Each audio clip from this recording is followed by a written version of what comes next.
On this vote, the ayes are 218, the nays are 211, with one answering present. The resolution is adopted. Is anyone surprised that I am somehow deemed unworthy to speak about American foreign policy, or that they see me as a powerful voice that needs to be silenced? Frankly, it is expected, because when you...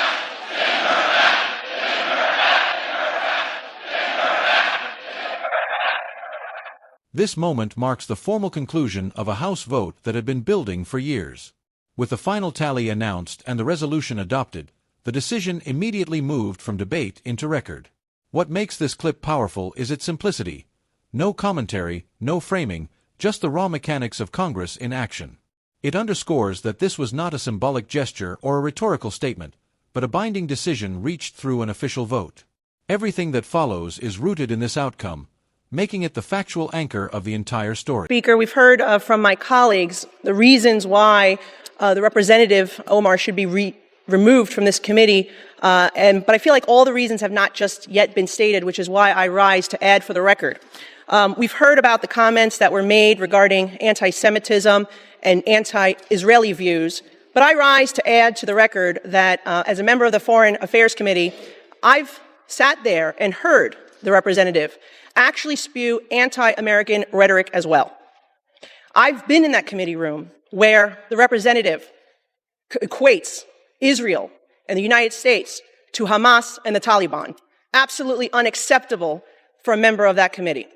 I've also heard the representative equate that it is the United States' fault that there is turmoil in Venezuela. That is not because of the oppressive socialist and communism that has spread throughout Central and South America and Venezuela at the hands of the Maduro. In this segment, the focus shifts from procedure to interpretation. Supporters of the vote describe the decision as long overdue, framing it as accountability finally catching up with influence. The language emphasizes responsibility rather than retribution, suggesting that holding a powerful committee role comes with heightened expectations. This clip reflects a broader argument heard across Washington, that leadership positions require not just representation, but restraint, judgment, and awareness of how words resonate beyond domestic audiences. For many viewers, this framing sets the tone for understanding the vote as corrective rather than punitive. And Hugo Chavez regimes. That is unacceptable. And as a New York representative, to hear the representative belittle, to try to diminish the worst terrorist attack on United States soil on September 11, 2001, as some people did something, that is unacceptable as well. And I hold the same standard for this side of the aisle that I do the other, because when another colleague on my side said something about 9/11, I also voted to have her removed from the Education Committee because I thought that was inappropriate. So I'm being consistent here, and I hope my colleagues will do the same to show that this is about consistency and accountability, because we should not have an individual with those views on the committee that is tasked with representing our country and our Congress to foreign nations. I yield back. Censuring Representative Ilhan Omar of Minnesota. Whereas elected members of Congress take an oath to bear true faith and allegiance to the United States without any mental reservation or purpose of evasion. Whereas Representative Ilhan Omar took an oath of allegiance to the United States upon becoming a citizen, declaring, "I absolutely and entirely renounce and abjure all allegiance and fidelity to any foreign prince, potentate, state, or sovereignty, of whom or which I have heretofore been a subject or citizen." Whereas on January 27, 2024, Representative Omar gave remarks at an event in Minneapolis in which she made treasonous statements. Whereas Representative Omar said she has spoken to many Somalians who asked her to intercede for the Somali government by pressuring the United States government into certain actions. Whereas Representative Omar assured the Somalians she spoke to, the U.S. government will only do what Somalians in the U.S. tell them to do. They will do what we want and nothing else. They must follow. Here, a sitting member of Congress explains their support for removal by citing direct experiences inside the Foreign Affairs Committee. The Speaker described statements they believe crossed acceptable boundaries, including comparisons involving the United States, Israel, and extremist groups. The emphasis is placed on pattern rather than isolated remarks, arguing that repeated rhetoric raised concerns about suitability for a committee tasked with representing American interests abroad. The Speaker also stresses consistency, noting that disciplinary action has been supported across party lines in the past, framing this vote as an extension of established standards rather than a partisan exception. Our orders, and that is how we will safeguard the interest of Somalia. Whereas Representative Omar continued, for as long as I am in U.S. Congress, Somalia will never be in danger. Its waters will not be stolen by Ethiopia or others. Sleep in comfort knowing I am here to protect the interest of Somalia from inside the U.S. system. Whereas George Washington warned in his farewell address of 1796 to guard against the impostures of pretended patriotism, and further declared citizens by birth or choice of a common country, that country has a right to concentrate your affections. The name of American, which belongs to you in your national capacity, must always exalt the just pride of patriotism more than any appellation derived from local discriminations. Whereas these statements by Representative Omar clearly violate the oath she took as an elected member of Congress to defend and protect the United States Constitution. Whereas Representative Omar has exhibited the treasonous tendencies George Washington warned about, and her actions must be condemned by all members of Congress who adhere to the oath they took upon assuming office. And whereas by openly admitting her efforts to advance Somalia's interest using her position as a United States representative, Representative Omar has revealed herself to be a foreign agent acting on behalf of a foreign government. Now, therefore, be it resolved that Representative Ilhan Omar of Minnesota be censured. This clip introduces the formal language of the resolution, grounding the argument in constitutional principles and the oath taken by members of Congress. The focus is on statements attributed to Representative Omar regarding Somalia and how those statements are interpreted by her critics. By invoking both the congressional oath and historical warnings about divided loyalties, the resolution frames its concerns as institutional rather than personal.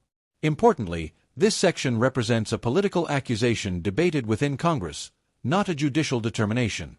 The clip illustrates how questions of allegiance and representation are argued in the legislative arena. Representative Ilhan Omar forthwith present herself in the well of the House of Representatives for the pronouncement of censure. Representative Ilhan Omar be censured with the public reading of this resolution by the Speaker, and Representative Ilhan Omar be and is hereby removed from the Committee of the Budget and the Committee on Education and the Workforce. Mr. Speaker, pursuant to Clause 2A1 of Rule 9, I rise to give notice of my intent to raise a question of the privileges of the House.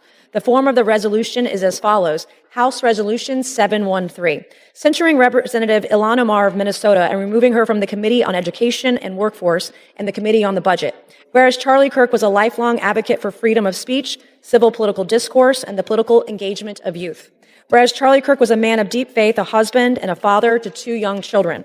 Whereas on September 10, 2025, Charlie Kirk was assassinated on the campus of Utah Valley University while exercising his First Amendment right to freedom of speech.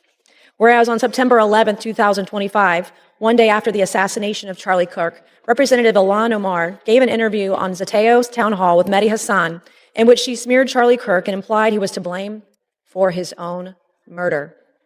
Whereas on September 12, 2025, 2 days after the assassination of Charlie Kirk, Representative Ilhan Omar reposted a video on X, formerly known as Twitter, which disparaged the character of Charlie Kirk and those mourning his death. Whereas the video Representative Ilhan Omar reposted on X states Charlie Kirk is dead, and before the body got cold, the far right propped his corpse up as a cudgel for their holy war. Whereas the video... This segment outlines the specific consequences proposed in the resolution, including formal censure and removal from designated committees.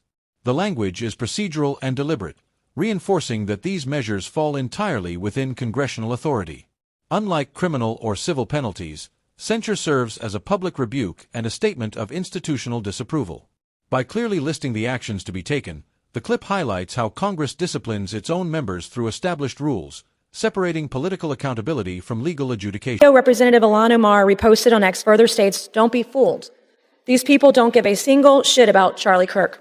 They are just using his death to further their Christo-fascist agenda." Whereas the video Representative Ilhan Omar reposted on X further states Charlie Kirk was a reprehensible human being. He enacted his political agenda by preying on weak-minded people. He took complex socioeconomic issues and simplified them by pointing fingers at outgroups, demonizing those groups, and siking his massive following on them.